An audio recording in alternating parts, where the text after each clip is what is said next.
Hello बच्चों, आज की कक्षा में आपका स्वागत है। आज हम देखेंगे कि अपने डॉक्यूमेंट में इमेज हम कैसे इंसर्ट करते हैं और उसको हम कैसे एडजस्ट कर सकते हैं। उसके लिए सबसे पहले हम एक वर्ड डॉक्यूमेंट ओपन कर लेते हैं। ये हमारा वर्ड डॉक्यूमेंट हो गया। हम इसमें कुछ टेक्स्ट भी ले लेते हैं जो हमने पहले से कॉपी किया हुआ है, उसको हम यहाँ पेस्ट कर देते हैं। अब हम ये कुछ डॉक्टर एपीजे अब्दुल कलाम के बारे में कुछ हमने एक ले लिया है टेक्स्ट। अब हम यहाँ पर उनकी फ़ोटो लगाएंगे और कैसे कैसे उसको एडजस्ट कर सकते हैं वो हम देखेंगे। तो पिक्चर अपने डॉक्यूमेंट में इंसर्ट करने के लिए सबसे पहले हम जाएंगे, ये एमएस वर्ड हमने वर्ड प्रोसेसर ओपन कर लिया है। सबसे पहले हम जाएंगे इंसर्ट में। इंसर्ट में जाकर देखिए हमारे पास काफ़ी सारे ऑप्शन ओपन हो गए। यहाँ पर हमें जाना है पिक्चर वाले ऑप्शन में। जैसे ही हम पिक्चर में जाएंगे ये एक हमें ओपन हो जाएगा। यहाँ से हम जो इमेज है उसकी लोकेशन जो हमारे कंप्यूटर में इमेज सेव हैं, हम उन इमेज को यहाँ से ब्राउज कर सकते हैं।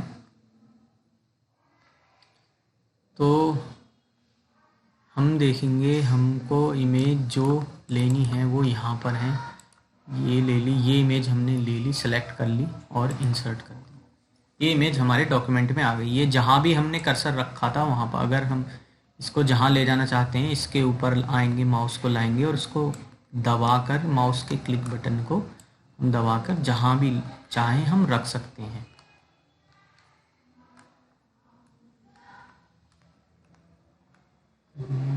यहाँ या फिर यहाँ रख देते हैं। देखिए ये हमारी इमेज डॉक्यूमेंट में इंसर्ट हो गई है, लेकिन अभी ये थोड़ी सही नहीं लग रही है, तो उसको हम अपने हिसाब से अरेंज कर सकते हैं। इसका साइज भी हम छोटा बड़ा कर सकते हैं। तो आप देखेंगे ये जो इमेज के कोनों पर और बिल्कुल साइड में ये सर्कल और स्क्वायर दिखाई दे रहे हैं, इनके द्वारा आप इमेज को रिसाइज कर सकते हैं। यानी इसको पकड़ के आप खींचेंगे करेंगे तो ये इमेज छोटी या बड़ी हो जाएगी। इसको पकड़ा और दबा के अगर छोटा करेंगे तो छोटी हो जाएगी, बड़ा करेंगे तो बड़ी हो जाएगी। इस तरीके से हम ये इन्हें बोलते हैं रिसाइजिंग हैंडल्स। इनके द्वारा हम अपनी इमेज को छोटा या बड़ा कर सकते हैं। इसके अलावा हम इमेज पर क्लिक करके अगर यहाँ पर फॉर्मेट में जाएं तो भी हम देखिए हमारी इमेज की हाइट और विड्थ दी हुई है। यहाँ से भी हम इमेज को छोटा बड़ा कर सकते हैं। इसको जैसे हमने बढ़ाया तो ये बड़ी होती जा रही। विड्थ हमने 3.4 कर दी, और बड़ा करेंगे तो और बड़ी कर दी। इस तरीके से हम अपनी इमेज को छोटा या बड़ा कर सकते हैं। और इसके अलावा हम अपनी जो इमेज है उसको क्रॉप भी कर सकते हैं। क्रॉप का मतलब होता है कि इमेज के किसी हम मान लीजिए हमें सिर्फ फ़ोटो चाहिए और इस हिस्से की ज़रूरत नहीं है, किसी एक स्पेसिफिक हिस्से को निकाल लेना इमेज के। उसके लिए देखिए यहाँ पर फॉर्मेट में ही ये क्रॉप का ऑप्शन है। जैसे ही आप क्रॉप को सेलेक्ट कर लीजिए क्लिक करके, और जितना आप क्रॉप करेंगे इसको, इसके यहाँ पर ये क्रॉप करने के लिए आपके पास देखिए ये अब ये जो इसके कोने हैं ये चेंज हो गए हैं। तो ये देखिए हमें इतना चाहिए था तो इतनी ये इमेज क्रॉप हो गई। हम बाहर क्लिक कर देंगे उतना ही हो गया। कंट्रोल जेड कर देंगे जिससे कि ये वापस अपनी ओरिजिनल फॉर्म में आ गई। इस तरीके से हम इमेज को क्रॉप करते हैं। अब इसके बाद हम देखते हैं कि इमेज को हम जो इसके अराउंड टेक्स्ट है इमेज के उसके हम कैसे अरेंज कर सकते हैं। उसके लिए हमने इमेज पे क्लिक किया और फॉर्मेट पे गए। यहाँ से हम गए रैप टेक्स्ट पे। इसमें हमें कई सारे ऑप्शन मिलेंगे। जैसे ही हम ये डाउन एरो पे क्लिक करेंगे तो ये देखिए सबसे पहले आया इन लाइन विद टेक्स्ट।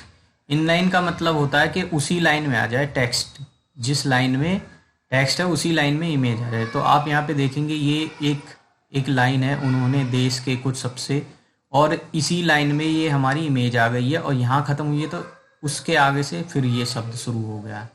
उसके बाद दूसरा है स्क्वायर। स्क्वायर करते ही देखिए ये इमेज कैसे अरेंज हो गई है। इमेज के चारों तरफ टेक्स्ट अपने आप अरेंज। अगर ऐसा करना चाहते हैं तो स्क्वायर पे क्लिक कर दीजिए। फिर टाइट, फिर ये और भी कई सारे टाइप दिए हुए हैं। थ्रो, ये टॉप एंड बॉटम, कुछ टेक्स्ट टॉप में आ गया, कुछ नीचे यानी बॉटम में आ गया। बिहाइंड टेक्स्ट, यानी जो इमेज है वो टेक्स्ट के बिहाइंड चली गई है, पीछे चली गई है यानी। फिर है in front of text. In front मतलब आगे टेक्स्ट के। अब देखिए जो लिखा हुआ था वो दिखाई नहीं दे रहा है बिल्कुल। तो इस तरीके से हम अपनी इमेज को रैप टेक्स्ट के द्वारा अरेंज कर सकते हैं जैसी भी हमें चाहिए। हमने इसको स्क्वायर पोजीशन में इसको रख लिया। इसके बाद हम देखेंगे कि हमें कोई ऑब्जेक्ट इंसर्ट करना। ऑब्जेक्ट इंसर्ट करने में क्या है, हम जब फिर से जाएंगे इंसर्ट में और यहाँ पर देखेंगे ऑब्जेक्ट। ऑब्जेक्ट से क्या है, हम किसी अपनी फाइल में बहुत सारी चीज़ों को इंसर्ट कर सकते हैं। जैसे कोई PDF डॉक्यूमेंट, कोई XML डॉक्यूमेंट, कोई इमेज और बहुत सारी चीज़ें। कोई हमने एक्सेल शीट भी इसमें हम इंसर्ट कर सकते हैं। ये देखिए हमने यहाँ से एक्सेल शीट हमने सेलेक्ट किया, माइक्रोसॉफ्ट एक्सेल शीट या चार्ट वगैरह जो भी हमें इंसर्ट करना है, और ओके कर दिया। तो जैसे ही हमने इसको ओके किया ये हमारी एक्सेल शीट यहाँ पर आ गई। इसको हम अरेंज कर सकते हैं। ये देखिए इसमें हम जो एक्सेल में जो भी हम काम करते हैं, फॉर्मूला लगाते हैं, कुछ भी करते हैं, वो सारा काम टेबल बनाने का, जैसे टेबल बनाने का, फॉर्मूला लगाना, वो सारे काम हम यहाँ पे कर सकते हैं। और कैलकुलेशन भी परफॉर्म कर सकते हैं। इस तरह से हम ऑब्जेक्ट इंसर्ट करते हैं। यहाँ जो आप टेबल बनाएंगे वो इंसर्ट हो जाएगी। इस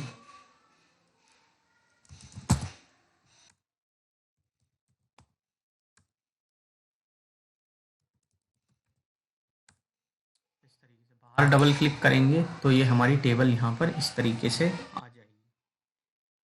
अब इसके अलावा हम देखेंगे अपने डॉक्यूमेंट में स्पेशल सिंबल इंसर्ट करना। स्पेशल सिंबल क्या होते हैं, बहुत सारे जो आपके कीबोर्ड है उस पर तो एक निश्चित बटन है, लेकिन हमारे सिंबल तो बहुत सारे होते हैं, यानी बहुत सारे चिन्ह। जैसे रुपीस का चिन्ह है वो हर कीबोर्ड पर नहीं होता, या और बहुत पाई है, या बहुत सारी हमें इक्वेशंस समीकरण लिखनी होती हैं, या किसी का वर्ग स्क्वायर करना हो, क्यूब करना हो, वो सब चीज़ें नहीं होती हैं। तो वो हम देखिए स्पेशल सिंबल में जाके हम कर सकते हैं। यहाँ से इसमें जाएंगे, इंसर्ट में ही हैं हम, इंसर्ट में गए, ये सिंबल्स में देखेंगे आप बहुत सारे आपको तरह तरह के ये सिंबल, ये कॉपीराइट का सिंबल है, ये बीटा, पाई और सिग्मा, गुणा, भाग, ये सब सिंबल आपको मिल जाएंगे। और मोर सिंबल्स में जाएंगे तो आपको और भी सिंबल्स यहाँ पे मिल जाएंगे। ये देखिए सब तरह के सिंबल यहाँ पे मौजूद हैं।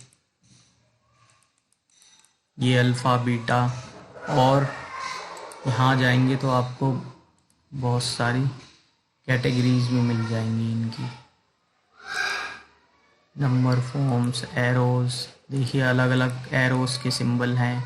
ये अंडर रूट का सिंबल है, सिग्मा, पाई, ट्रायंगल, ये एरो, 1/3, 2/3, 1/5, ये सारे बहुत सारे सिंबल्स आपको मिल जाएंगे। जैसे हमको अगर ये सिंबल चाहिए, नॉट इक्वल, इसे कहते हैं नॉट इक्वल, और इसको सेलेक्ट करके हम इंसर्ट कर देंगे तो ये देखिए हमारा ये सिंबल यहाँ पर, अरे ये आ गया। इसके अलावा हमें कोई समीकरणें जो होती हैं उसमें यहाँ पर इक्वेशन में जाएंगे हम, और ये देखिए जैसे ये एक वृत्त का क्षेत्रफल होता है यानी area of circle, pi r², ये आपको पाई का जो निशान है, सिंबल है, वो कीबोर्ड में नहीं मिलेगा, तो आप यहाँ से इंसर्ट करके डाल सकते हैं। इसके अलावा हम डिफरेंट टाइप की शेप्स भी अपने डॉक्यूमेंट में डाल सकते हैं। जैसे उसके लिए हम फिर से इंसर्ट में गए, इंसर्ट में जाके आप देखिए शेप्स में हमें ये बहुत सारी, ये जैसी भी हमें रेक्टेंगल्स चाहिए, ट्रायंगल चाहिए, सर्कल चाहिए, एरो चाहिए, ये तरह तरह के निशान है ये चाहिए। मैं आपको कुछ सिलेक्ट, जैसे कि ये रेक्टेंगल है यानी कि आयत, इसको लिया हमने, सेलेक्ट किया और ऐसा प्लस, अब जो आपका माउस का कर्सर है वो देखिए ऐसा बन गया, और इसको पकड़ के आप जैसे जहाँ पर खींच देंगे उतनी बड़ी ही शेप आपकी इंसर्ट हो जाएगी। ये देखिए ये शेप इंसर्ट हो चुकी है। इसके अलावा और कोई शेप, इसमें गए, इंसर्ट में जाके शेप में गए, उसके बाद हमने ये सिलेक्ट किया, ये देखिए